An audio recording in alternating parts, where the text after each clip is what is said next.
Oh, this is a bit of a first. 7:30 in the evening, going for a walk around the Midlands town of Oatlands, known for its sandstone buildings. So let's get into it. So let's begin with one of the great crimes against architecture. Beautiful building there, Georgian apparently. Sandstone, very nice. But someone decided, and we will see the front of that cream bit in a minute,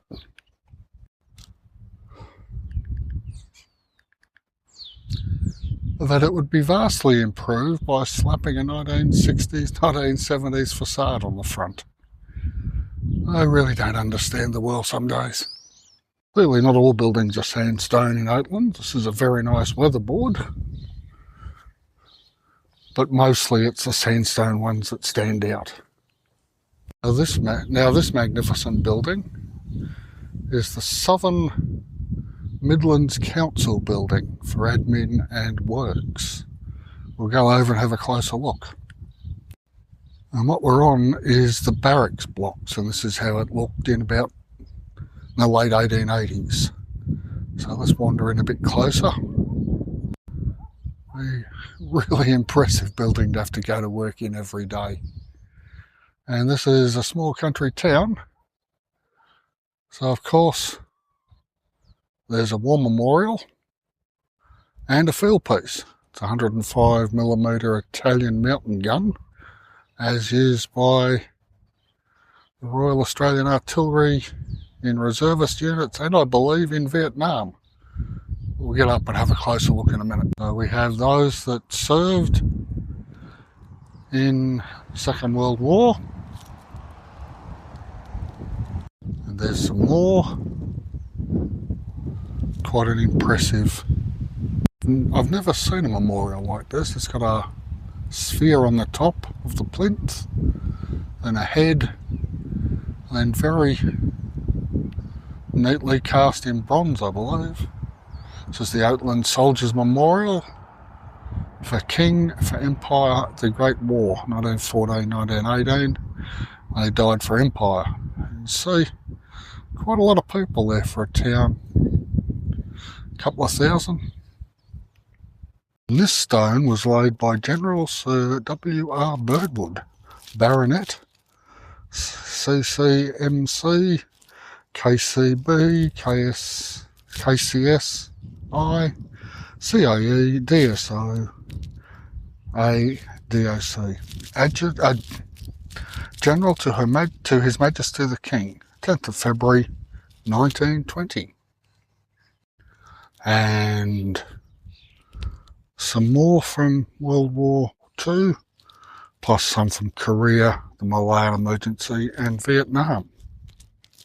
And on the side of the main World War I memorial is a list of people who fought and returned. And this is the other side, the second half of the alphabet, from Jones to Zantuck.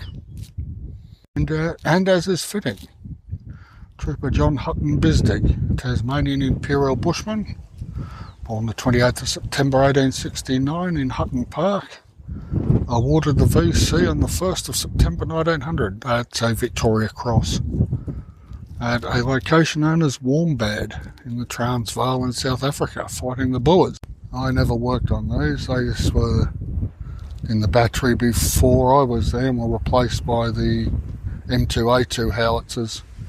But these apparently are dragged along by a Land Rover rather than a six-wheel drive vehicle. But had to be stopped every 50 k's or so. Run around with an Allen key to retighten all the joints.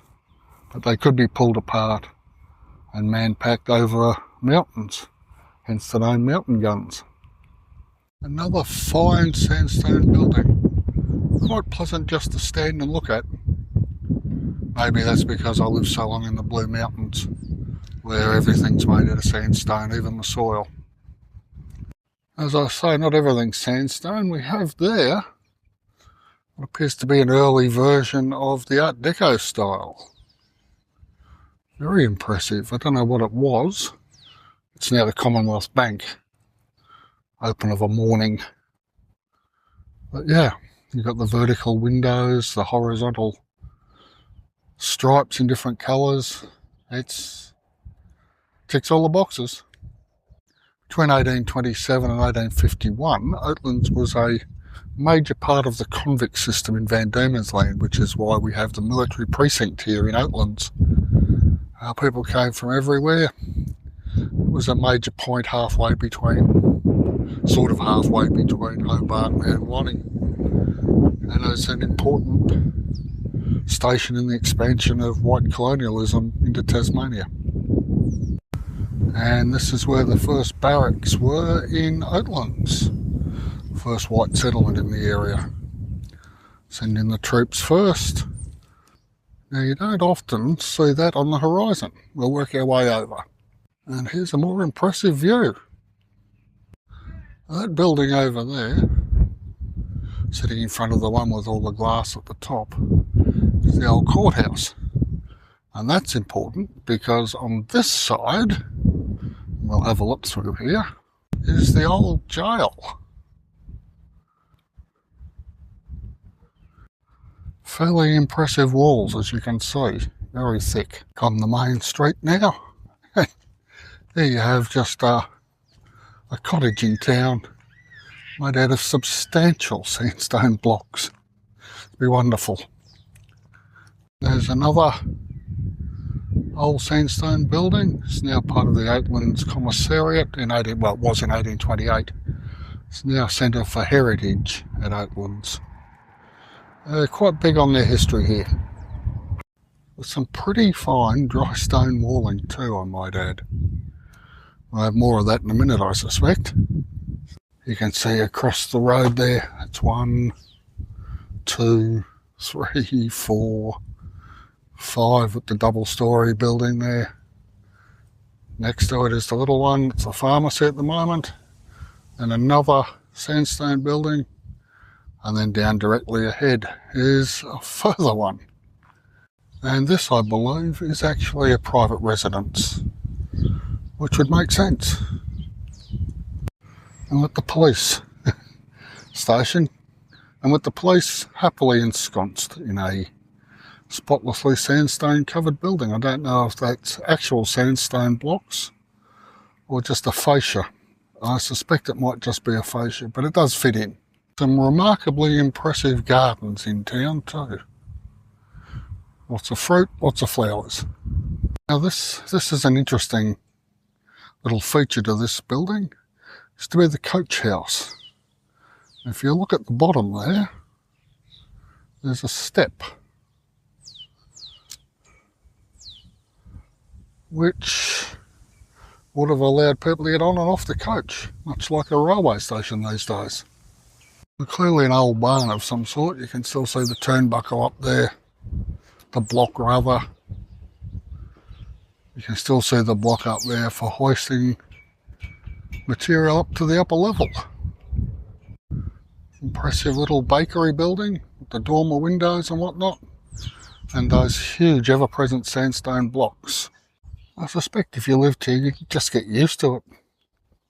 Sandstone everywhere.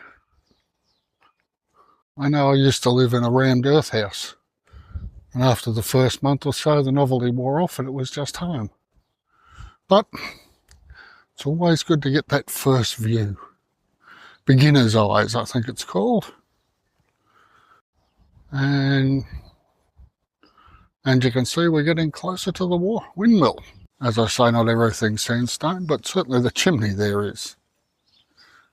And some rather impressive dry stone walling at the front.